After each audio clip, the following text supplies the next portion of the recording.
Hello Pisces, Sun, Moon Rising, and Venus signs. Kamusta kayo? Sana po nasa mabuti kayong kalagayan. Welcome back po sa Star Tarot. At kung bago kayo rito, welcome din po kayo. Please subscribe, like, share my videos, and leave me a comment po kung nakaresonate kayo. Thank you. So, tingnan natin kung ano yung mga messages ni Pisces. We have King of Cups. Ayan, Pisces, this is your energy. So, malakas ngayon yung malakas ngayon yung pagiging, mas extrang malakas yung pagiging intuitive mo, pagiging sensitive mo, yung pagiging kalmado mo, 'di ba? Yung pagiging compassionate mo.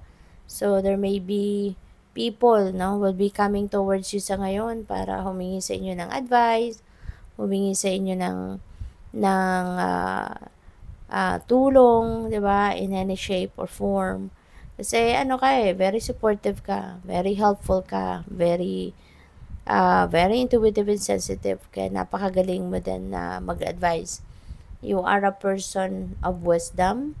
Ano ka din, very compassionate, no? You are very good listener. You're a very good counselor. Kaya maaring maraming tao ngayon ang lalapit sa iyo. So we have the Magician. Wow, Pisces.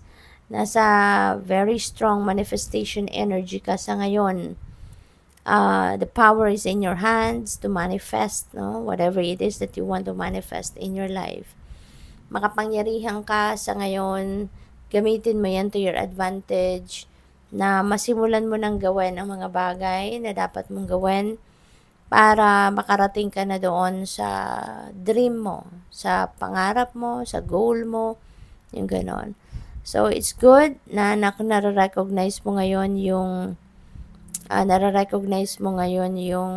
potential na nandiyan dyan sa paligid mo, yung mga opportunities na nandiyan sa paligid mo, nare-recognize mo na yan sa ngayon, na it's about time na for you, na baka sign na yan, na it's about time na for you to take action, no?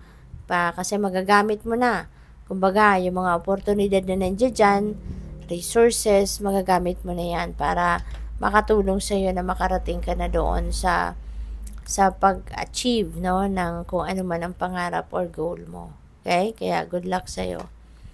We have the Emperor, Pisces. Emperor is a person of authority. Si Emperor is a boss, kumbaga, you know. So, baka ngayon, mapupunta ka na sa isang leadership role.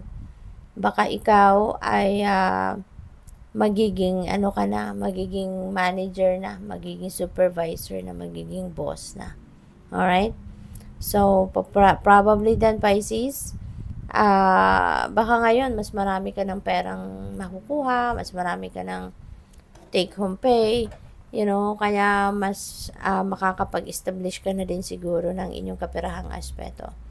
Maybe you're also going to establish your your financial future. You're going to start sa ngayon, no? Kaya good luck sa iyo. Organization din, no? Si Emperor is all about organization as well. Kaya maaaring magsisimula ka na din ngayon na ayusin ang lahat, no? Sa iba't ibang area ng buhay ninyo. You're ready to organize, fix everything. Okay? So, what else? We have enlightenment. Yeah, with the help of King of Cups.